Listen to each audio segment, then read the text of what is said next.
सिंधु सदियों से हमारे देश की पहचान है।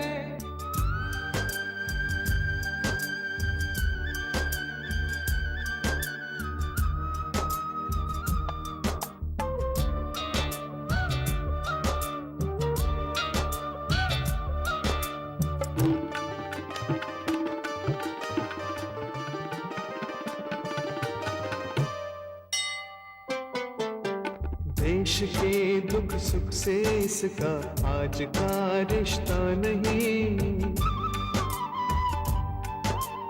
इसका पानी साफ है, शफाफ है, खारा नहीं। आपने हैरत है अब तक इस तरफ देखा नहीं।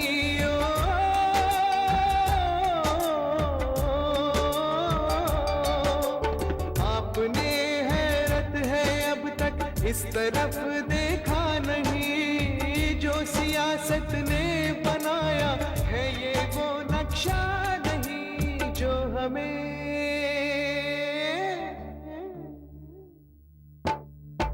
हमें कुदरत ने बख्शा है ये वो सम्मान है। हिंदुस्तान है, हिंदुस्तान है। सिंधु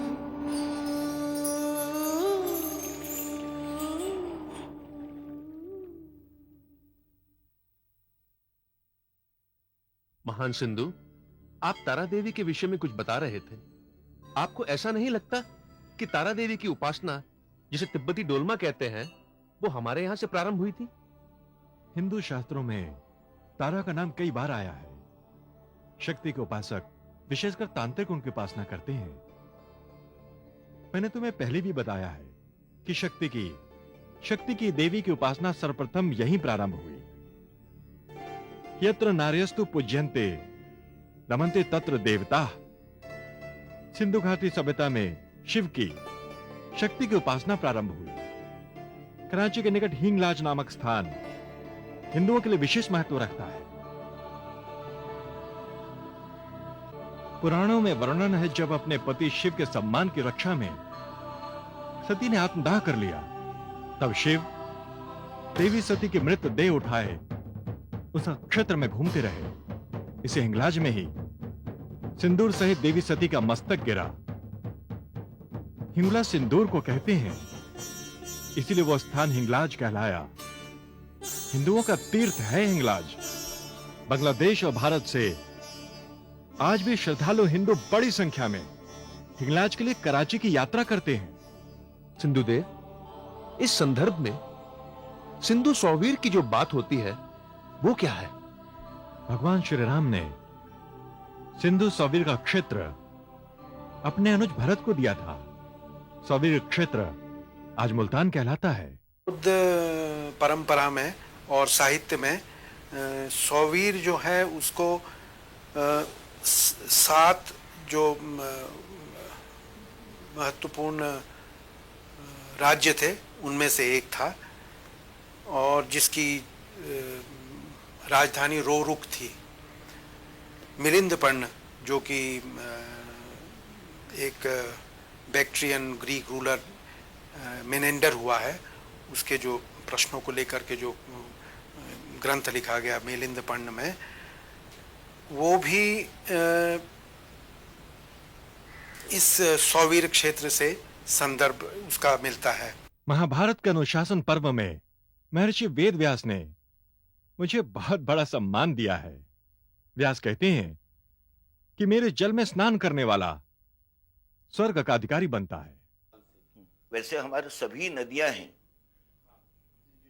संस्कृति की विकास की दृष्टि से, संस्कृति के संरक्षण की दृष्टि से, संस्कृति के फलने फूलने के दृष्टि से वो प्राणवाहिका है इस देश की। और इसका हमारे साहित्य में भी उल्लेख है, हमारी परंपरा में भी उल्लेख है। इस प्रकार अगर हिंदू, विशेषकर जो पौराणिक हिंदू है, वो जब नहाता है वो अपने स्नान में इन सभी नदियों का आवाहन करता है। गंगे च यमुने च वो गोदावरी सरस्वती नर्मदे सिंधु कावेरी जलेस्मिन सन्निधिं कुरु। तो इनको रोज इनको आवाहित करके वो समझता है कि ये मेरी पवित्र करें। इस प्रकार इनका महत्व है, क्योंकि एवरेज जो पौराणिक साहित्य है उनमें उनको नदियों का महत्व मिला था। चाहे आश्रम की सभ्यताएं हैं, चाहे नागरिक सभ्यताएं हैं, चाहे ग्रामीण संस्कृतियां हैं, चाहे वन्य संस्कृतियां हैं, नदियों ने उनको संरक्षित किया है और पल्लवित किया है। तो सिंधु जो है इस दृष्टि से काफी महत्वपूर्ण बन जाती है। कौरवों की बहन दुशाला सिंधु नरेश जयद्रथ को ब्याही थी। सिंध की प्रजा में जब गृह युद्ध हुआ तब दुशाला ने संस्कारों की शिक्षा देने के लिए दुर्योधन से 30,000 ब्राह्मण आचार्य मंगवाए थे। सिंध में इन्हीं ब्राह्मणों की संतानों ने सिकंदर की सेना को रोकने का साहस किया था। सुना है कि 11वें जैन तीर्थंकर अंशनाथ सिंधु निवासी थे। सत्य सुना है। उन्होंने अपनी देह यात्रा बंगाल में समाप्त की। 18वीं शताब्दी के जैन ग्रंथ सिंधु पुत्रों का वर्णन करते हुए कहते हैं कि वे कोमल, शांत एवं सौम्य हैं। जैन तीर्थंकर को ठीक है, चक्रवर्ती क्षेत्र का उनको तो वो तो अयोध्या के राजा माने जाते हैं, और ये भी कहते हैं कि उनके बेटे भरत के नाम से इस देश का नाम भारत पड़ा, जो कि क्योंकि पुराणों में भी उल्लेख है, जो हिंदू पुराण है, ब्राह्मण पुराण है, कहते हैं पहले इसका नाम अजनाभ वर्ष था और बाद में भरत चक्रवर्ती के नाम से एक क्षेत्र भारतवर्ष के नाम से विख्यात हुआ। उनका सिंध के संबंध में वो अंतिम समय वो जब ये थे अपने तपस्या के लिए वो कैलाश में चले गए थे। उस कैलाश में, जिसको आप मानसरोवर के सामने आज भी कैलाश है, वहां भरत ने उनके लिए निषेध्या बनाई थी, जहां पर उन्होंने तपश्चर्या करते करते अपना ये अलौकिक शरीर छोड़ा था, ऐसी मान्यता जैनों की।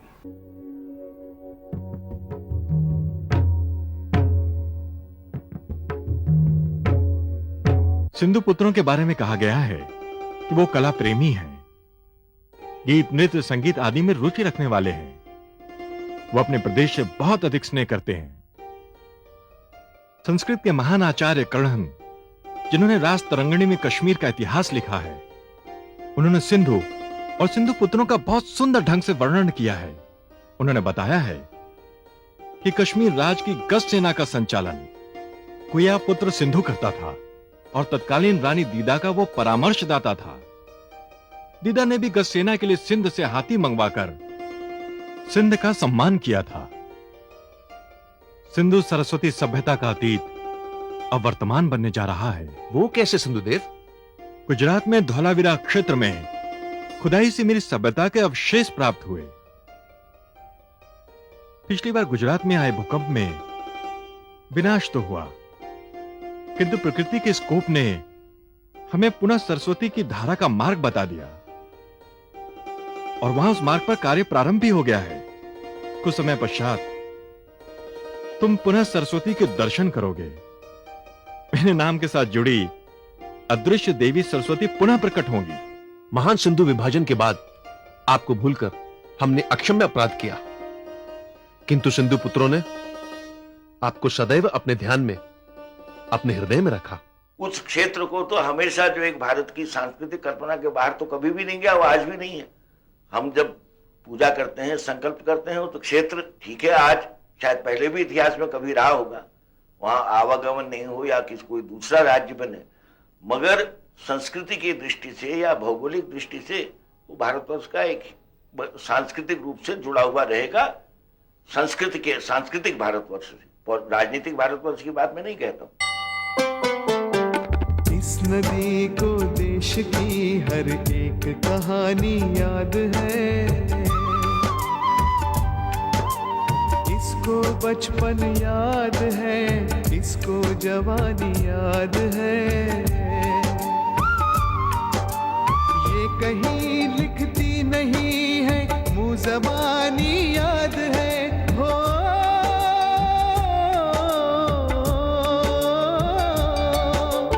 ये कहीं लिखती नहीं है, मुंह ज़बानी याद है।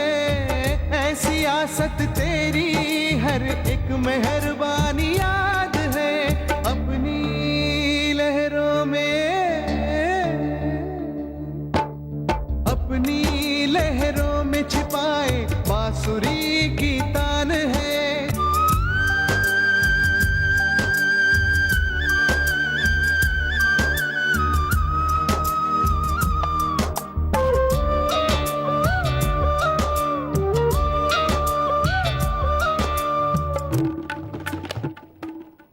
भारत यदि मुझे पूरी तरह से भुलाया नहीं गया तो इसका श्रेय आज से 1000 वर्ष पूर्व सिंधु क्षेत्र में अवतरित संत झूलेलाल को जाता है। संत झूलेलाल वरुण के अवतार माने गए हैं। संत झूलेलाल ने सिंधु पुत्रों को सिखाया कि अपने धर्म, अपनी मान्यताओं और अपनी संस्कृति को प्राणों की भांति सहेज कर रखना चाहिए।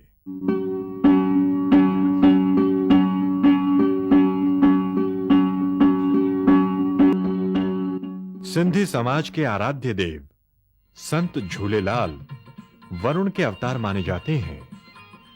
सिंध के तट पर रहने वाले सिंधी जल मार्ग से दूर दराज के इलाकों में व्यापार के लिए जाते थे। मार्ग में उन्हें कोई मुश्किल ना हो और परिवार के लोग सकुशल रहें, इसके लिए वो संत झूलेलाल की प्रार्थना करते थे। सिंधु का रोल बहुत बड़ा हो सकता है, क्योंकि जो सिविलाइजेशन, जो मोहनजोदड़ो हमने जब भी पाकिस्तान में गए थे तो उस टाइम हमारे जो खुशी का, हम उसका वर्णन नहीं कर सकते कि इतनी खुशी। और मैं कहूंगा कि आज भी पीपल टू पीपल लोगों का कांटेक्ट इतना गहरा है कि हम गए तो हमें बोला आप होटल में क्यों रह रहे हो, आप हमारे घर पे क्यों नहीं आके रहते। ऐसा लग रहा है कि हम बरसों से उनको जानते हैं और इतना प्यार, इतना स्नेह लोगों के बीच में है, मुझे नहीं लगता कोई कमी है। एंड इंडस वैली, वो हम लोग इवन जो मुस्लिम थे बोलते वो भी हमारी वो भी माँ है। सिंधु का रोल बहुत बड़ा हो सकता है, क्योंकि हमारी रहन सहन, हमारा एक दूसरे का जो इवन लुक्स है, क्लोथ, कपड़ा पहनने का स्टाइल है, कोई फर्क नहीं लगता है। आप एक हिंदुस्तानी को या एक पाकिस्तानी को साथ में खड़ा कर दो, कोई नहीं बोल सकता ये हिंदुस्तान या पाकिस्तान, क्योंकि लुक्स एक है, कपड़े एक है, स्टाइल है, भाषा बोलने का सब एक ही है। और मुझे एक बहुत बड़ा, जब भी मैं पाकिस्तान में कराची एयरपोर्ट पे पहुंचा और मैंने सब सिंधी में बात कर रहे थे तो मुझे इतना अच्छा लगा कि ऐसा कैसा है कि सब लोग एक ही जबान में बात कर रहे हैं। तो एकता का जो कॉन्सेप्ट है वो निकलता है एक इंसान के कॉन्सेप्ट से। सारे इंसान एक हैं,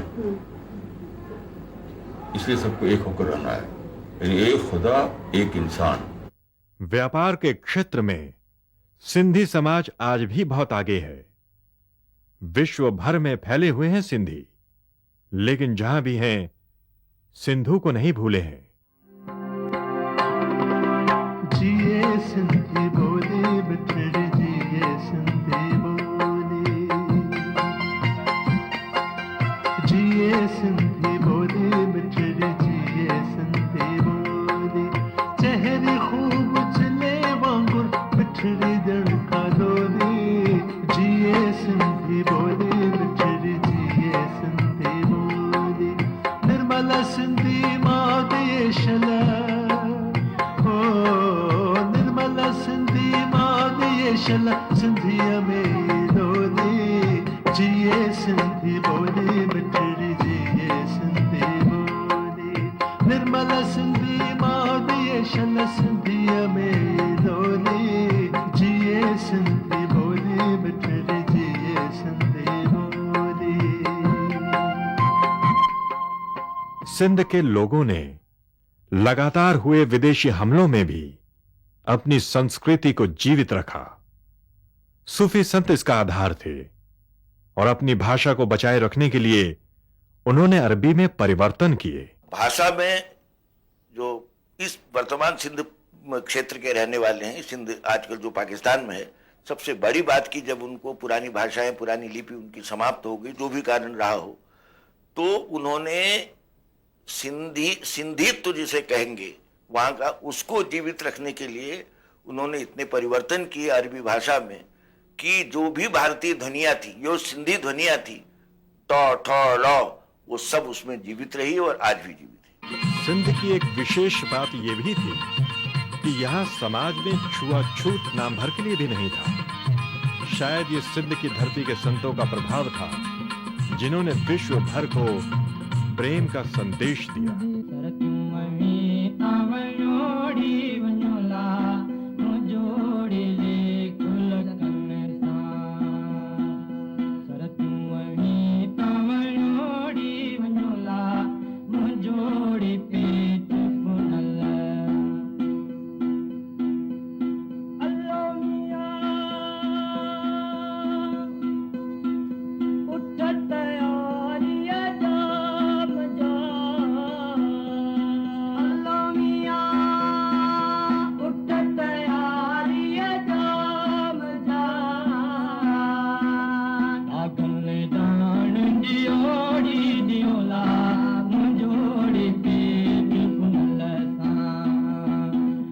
सिंधी हिंदुओं में कभी ये छुआछात नहीं रही। उन्होंने अपने धर्म को इस तरह से दुनिया के अंदर फैला रखा था कि किसी भी धर्म को यहाँ पर प्रवेश करने में कोई असुविधा नहीं होती थी। हमारे लोग संत वृत्ति के थे। हमारे लोगों में कभी भी ये वृत्ति नहीं आई कि हम किसी के साथ युद्ध करें या किसी के साथ झगड़ा करें या किसी के साथ द्वेष करें या किसी के साथ बेईमानी करें, क्योंकि संतों और सूफियों का हमारे ऊपर साया रहा।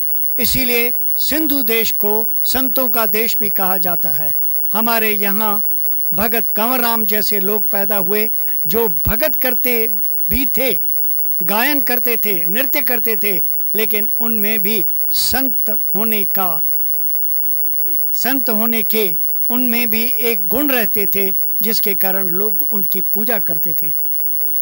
इसी तरह से हमारे यहाँ जो एक झूलेलाल, जिसको आधुनिक दृष्टि से हम वरुण देवता कह सकते हैं, जो हमारे जल का देवता था, उन्होंने सारे हिंदू और मुस्लिम समाज में वो एकता का आह्वान किया कि आज भी केवल हिंदू ही झूलेलाल की पूजा नहीं करते हैं, लेकिन मुसलमान सिंध में अभी भी उसको पीर समझकर उसकी दरगाहें बनाकर और उसको उडेरोलाल शरीफ के नाम से महता देते हैं। सिंध के लोग व्यापारी जरूर थे, लेकिन शौर्य और साहस में भी उनका कोई जोड़ नहीं। हेमू कलानी के साहस भरे बलिदान को भला कौन भूल सकता है। भगत सिंह की तरह अमर शहीद कालानी को भी फांसी दी, जो इस जवान ने हंसते हंसते स्वीकार की। आज अभी तक हमारे जहां कहीं भी सिंधी भारत के किसी कोने में भी बसते हैं तो वो अमर कालानी के शहीद को भूल नहीं पाते। सिंधी लड़ना नहीं जानते, सिंधी कमाना जानते हैं, लेकिन ये उचित न होगा, क्योंकि क्या है, सिंध पूरे भारत का एक द्वार था जहां पर विदेशी आक्रमण होते रहे, विदेशी लोग आते रहे, और उन्होंने भी आज़ादी और स्वतंत्रता की उतनी ही जंगें लड़ी, उतनी ही युद्धें की जितनी के अन्य भारत के लोगों ने की। स्वतंत्रता संग्राम में भी सिंध के लोगों ने बढ़ चढ़कर भाग लिया। महात्मा गांधी, जो भारत के एक महान स्वतंत्रता संग्राम के गुरु माने जाते हैं, वे भी सिंध में आए थे, कराची में आए, सखर में आए और अन्य कई वहाँ पर हमारे शहरों में आए। जब हमारी सिंध की जनता ने उमड़ उमड़ कर गांधी के चरण छुए और उनको बताया कि आपके स्वतंत्रता संग्राम में हर सिंधी अपना सर कटवाने को तैयार रहेगा, भले वो चाहे व्यापारी क्यों न हो। कई 60 साल पहले हमारी जंग वहाँ हैदराबाद में हुई थी। हैदराबाद तो सिंधु पे ही है, और मैं हैदराबाद जाऊंगा, मैं कराची जाऊंगा और हरगिज सिंधु नदी देख के आऊंगा। वैसे तो सिंधु सिर्फ सिंधियों का नहीं है, पूरे हिंदुस्तान का है, और जो हमारी पूरी सिविलाइजेशन शुरू हुई थी वहां से हुई है। मेरे ख्याल में हर एक को किसी न किसी टाइम पे सिंधु नदी देखना ही चाहिए और देख के आना चाहिए कि वहां से कैसी सिविलाइजेशन शुरू हुई थी 4000 साल पहले। अगर हम सिंबल्स के बारे में बात करते हैं तो गंगा एक सिंबल है, सिंधु भी एक महत्वपूर्ण सिंबल है। और अगर हम इस तरह देखते हैं, हम ये नहीं चाहते हैं कि हम सिंधु को अपना कर लें, माना पॉलिटिकली हम नहीं चाहते हैं कि हम जाके वहां बस जाएं, लेकिन हम जरूर कह सकते हैं कि ये हमारी हिस्ट्री की बात, हिस्ट्री की नदी है। ये हमारे ट्रेडिशन में, हमारे रिलीजन में सिंधु एक स्पेशल जगह रखती है।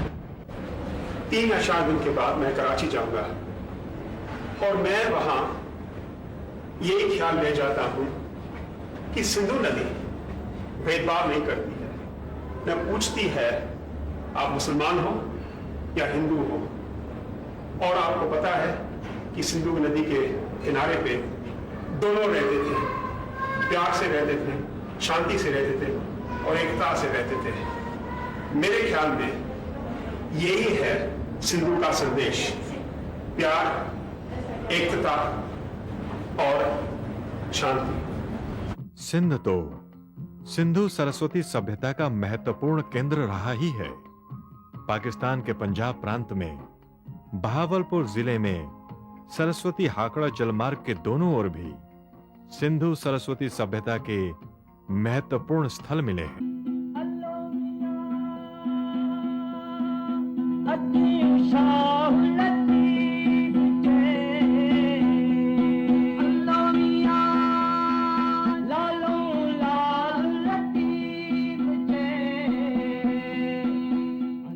शाह अब्दुल लतीफ के गीतों में सिंध की 7 विश्व प्रसिद्ध प्रेम कथाओं का बड़ा मार्मिक वर्णन मिलता है। इन 7 कथाओं की नायिकाओं को सिंध में 7 सुरमियां या 7 वीरांगनाएं कहा जाता है, जिन्होंने अपने प्रेम के लिए सारी दुनिया को ठुकरा दिया। ये कथाएं हैं ससुई पुन्नो, सोहनी मिहार या महिवाल, लीला चनेसर, राय दियाज और बीजल, उमर मारुई, मुमल राणो और जाम तमाची नूरी।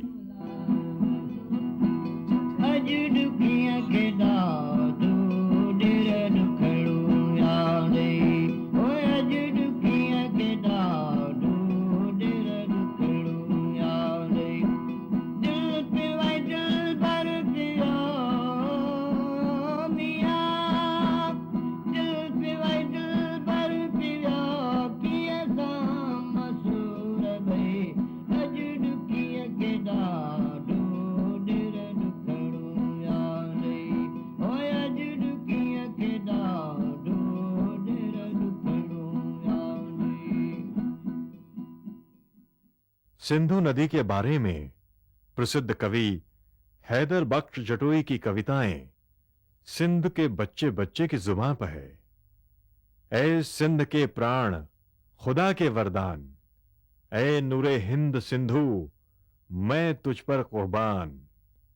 ऐ संसार के गौरव, तू रंक और राजा दोनों की पनाह, मैं करूं तुझको नमन, ऐ सिंधु दरिया शाह।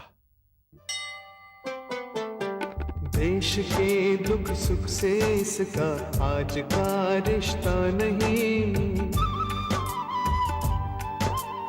इसका पानी साफ है, शफाफ है, खारा नहीं। आपने हैरत है अब तक इस तरफ देखा नहीं।